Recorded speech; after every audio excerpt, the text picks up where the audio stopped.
ये सिद्धि आनी चाहिए, चाहे कोई गाली दे अपमान दे, चाहे अब जो हो, अब तो हरि चिंतन छूटने वाला नहीं। लागे लगन छूटे नहीं, जीव चोच बर जाए, मीठो कहा अंगार में जो चकोर चबाए। चकोर आग खाता है, चकोर को कपूर दे नहीं खाएगा, वो आग खाता। क्यों? उसने सुन रखा है कि भगवान शंकर चिता की भस्म लगाते हैं, और चकोर को चंद्रमा से प्यार है, और चंद्रमा तक उसकी उड़ान नहीं है, पर प्यारे को प्राप्त करना है तो कैसे प्राप्त करें? तो सोचा आग खाऊंगा, भस्म हो जाऊंगा, कभी महादेव जी कृपा करेंगे और हमारी चिता की भस्म लगा लेंगे ऐसे, तो वही मस्तक पर हम चंद्रमा विराजमान है। द्वितीया का प्रीतम से मिलन हो जाएगा। प्रीतम से मिलन की लालसा से चकोर आग खाता है, आग। वो भस्म होकर भी प्रीतम से मिलना चाहता है। वही परमार्थ का प्रतीक है जो हर कष्टों को रौंदता हुआ हरि की तरफ बढ़े। जो भगवत प्रेमी होते हैं वो लौकिक सुखों में अपने भजन के बल को नहीं लगाते हैं, लौकिक दुखों की निवृत्ति के लिए भजन बल का प्रयोग नहीं करते हैं, वो केवल भगवत प्राप्ति के लिए ही भजन करते हैं। इसलिए उनमें सब कुछ सहने की सामर्थ होती है। सखुबाई को खंभे में बांध करके डंडे से रोज पीटता था उसका पति।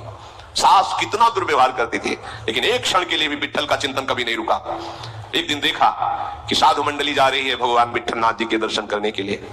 विचार किया कि रोज कष्ट सहती हूं, बहुत बहुत और मार पड़ेगी, एक बार जाकर ठाकुर के दर्शन कर लेती इस मंडली के साथ। जो ही चली, किसी ने बता दिया, फिर पकड़ के पिटाई हुई, बांध दिया खंबे में, नहीं जाने दिया। कितना दुर्व्यवहार करते थे सखुबाई के साथ। वो कभी प्रभु से इसलिए नहीं रोई कि मुझे ऐसे परिवार में दे दिया आपने, नहीं। पति की सेवा, सास की सेवा, वो भोजन भी नहीं देती, मारती पीटती।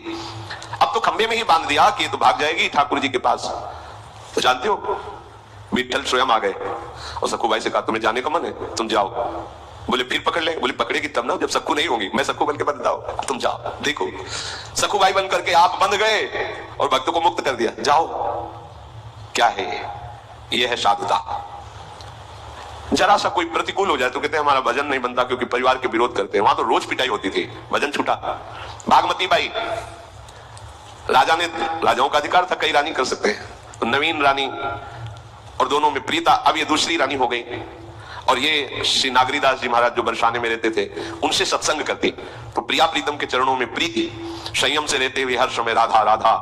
उसको बहुत, विषयी पुरुष को बहुत बुरा लगता है। जो विषयी पुरुष होता है वो भक्तों को देखकर जलता है, स्वाभाविक द्वेष होता है उनका। भक्त किसी से द्रोह नहीं करते, पर जो विषयी और पापात्मा जन होते हैं इनके हृदय में दाह पैदा होती है उनको देख के, और वो सोचते हैं ये मर जाए, ये नष्ट हो जाए, इनका किसी भी तरह अहित हो जाए, उनकी चेष्टा होती है। वो रोज पीटते और कैसा बर्ताव करते, रात्रि में उनके ऊपर शैया लगाते और उसके ऊपर नवीन रानी के साथ खिलवाड़ करते, ऊपर सैया, नीचे भागमती बाई, पिटाई, कैसा दुर्व्यवहार। एक दिन मन में आया कि अब जब जगतपति से प्यार हो गया तो अब क्या, छोड़ करके सब आ गई बरसाने में, लाडली जी की शरण में। महान परमहंस श्री नागरीदास जी की कृपा से लाडली का साक्षात्कार उनको। कैसा कष्ट सहा मीरा जी, कैसा कष्ट सहा रत्नावती जी का चरित्र, कैसा किसी भी महान भक्त का चरित्र। अगर आपके अंदर सहनशीलता नहीं है तो भगवत भक्ति कैसे कर पाएंगे आप?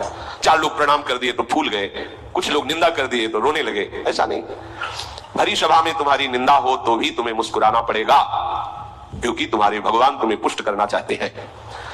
अगर तुम थोड़ी बातों में, तो फिर बहुत बड़ा हमारा युद्ध है, छोटा मोटा युद्ध है। हर बात सहनी है, हर बात, और हर बात हंसते हुए सह सकते हो। एक ही उपाय है, प्रभु के चरणों का भरोसा और नाम जप। मान लीजिए इससे आप सब जगह जीत जाएंगे, सब जगह।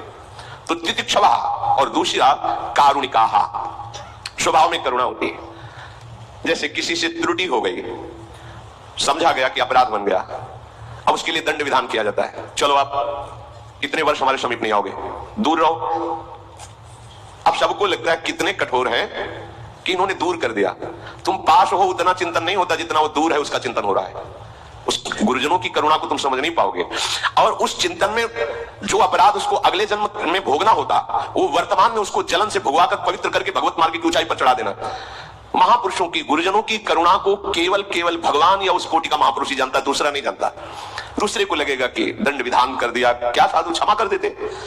क्षमा करने पर वो कर्म स्वतंत्र रूप से तुम्हें आगे नष्ट करता, और जब यहां दंड विधान हो गया तो किसी भी दंड अधिकारियों का अधिकार नहीं रह गया आप पर दंड देने का। जैसे आपसे कोई भयंकर अपराध बन गया और सभा में आपको अपमानित कर दिया, एक दुष्ट कहीं का तूने, अब किसी की भी कलम में ताकत नहीं हुई यहां से लेकर ऊपर तक कि उस कर्म का आपको दंड दिया जाए, क्योंकि वो फाइनल हो गया गुरु के द्वारा, अब नहीं होगा।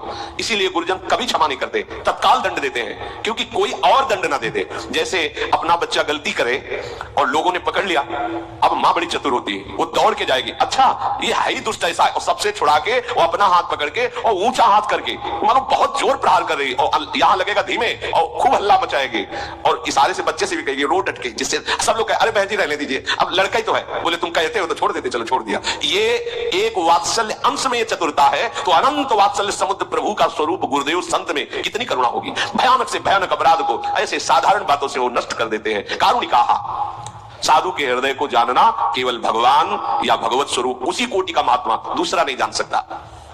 कारुणिका, पर संत में करुणा होती, ममता नहीं होती, ध्यान रखना। ममता शरीर संबंध को लेकर होती है, करुणा भागवतिक संबंध को लेकर होती है। इसीलिए स्वयं भगवान ने कहा